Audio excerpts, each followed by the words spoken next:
বরফ ভাঙে আজকে সুরা সুরা করে ফেলাবো, এত গরম লাগে কেরাম করে সেইটা আজকে দেখে ছাড়বো।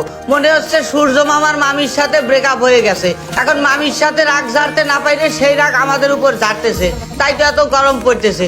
বাবারে বাবা, এত গরম কোনো বছর পরে না, এই বছর যে পরিমাণ গরম পড়েছে।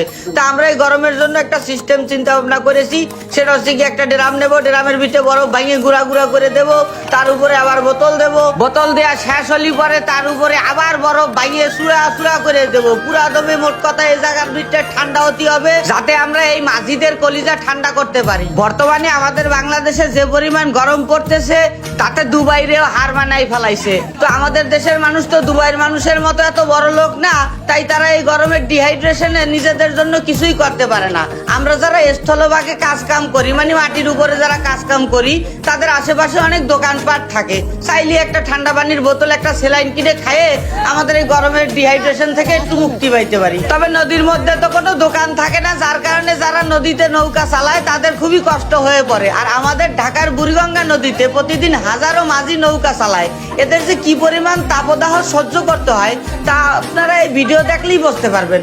ভিডিওর ভিতরে আমি শুধুমাত্র এদের কষ্টগুলো তুলে ধরার চেষ্টা করেছি। দয়া করে কোনো ডাবল ব্যাটারি লোক যারা ডাবল ধরনের চিন্তা ভাবনা করেন, তারা এসে কমেন্ট করে বলবেন না যে সোয়াব করতেছে। কারণ ভাই, আমরা অনেকেই প্রতিদিন এই বুড়িগঙ্গা নদীটা পার হই।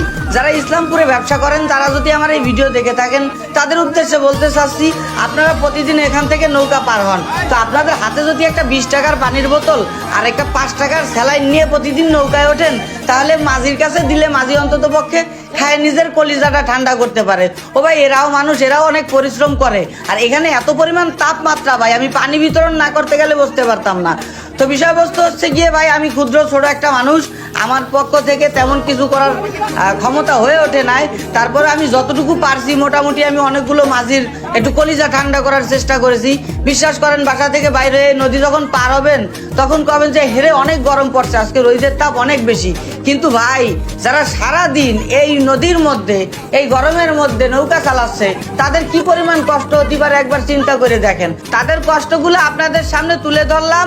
আপনারা অনেকেই আছেন যার জন্য একটা 20 টাকার পানির বোতল তেমন আহামরি কোনো বিষয় হয়ে ওঠে না।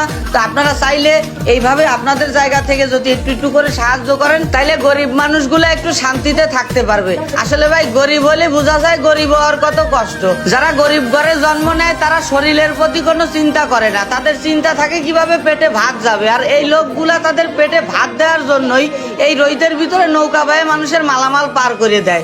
আপনারা যদি 20 টাকা দিয়ে একটা পানির বোতল কিনে এদের হাতে তুলে দেন, এই লোকগুলো অন্তত পক্ষে নিজেদের ডিহাইড্রেশন থেকে দূর করতে পারবে। বারবার আমি ডিহাইড্রেশনের কথা কেন বলতেছি, আসলে অতিরিক্ত গরমে আমাদের শরীর থেকে অনেক ঘাম ঝরে, আর এই ঘাম ঝরার কারণেই আমাদের ডিহাইড্রেশন হতে হয়। আমরা পর্যাপ্ত পানি খাওয়ার সময় পাই না।